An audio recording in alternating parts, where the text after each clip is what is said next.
আগে এই বাচ্চা মেয়েটার কথা শোনো, তারপরে আমি কিছু বলছি। কোরআন বাইবেল শেষ হয়ে যাবে, তা আমার কাহিনী পুরোবে না।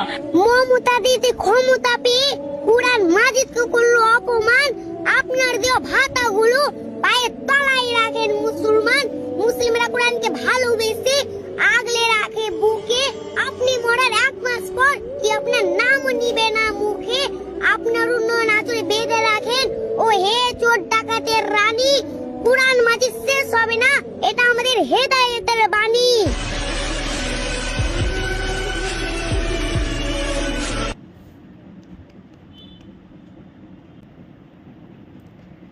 হ্যাঁ রে আমার সোনা, তুমি একদম ঠিক বলেছো মানা।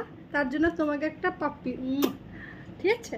কারণ উনি সত্যি যখন মারা যাবে, ওনার মুখে জল কেন, ওকে একটু মুতেও দেবে না, ঠিক আছে? এটা তো ঠিক আছে, হ্যাঁ ছেড়ে দিলাম।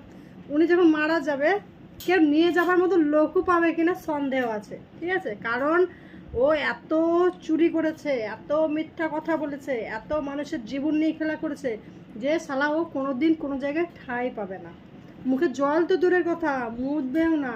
আর তোমার জন্য বুড়ি, শোন না মনে আমার, তুমি এত ভালো একটা ডায়লগ দিয়েছো যে তোমার জন্য সত্যি আমি খুশি পেয়েছি, অনেক আনন্দ পেয়েছি ভিডিওটাই। তার জন্য তোমাকে আর একটা লাস্টের চুমু।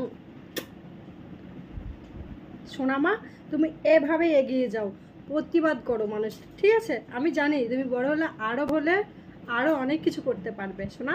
তুমি এগিয়ে যাও। জয় শ্রীরাম। এখন একটা ভিডিওতে একটা করে শ্রীরাম আসবে, ঠিক আছে? আর আমার কমেন্ট বক্সে তোমরাও যেন জয় শ্রীরাম বলে যেও, ভুলবে না কিন্তু।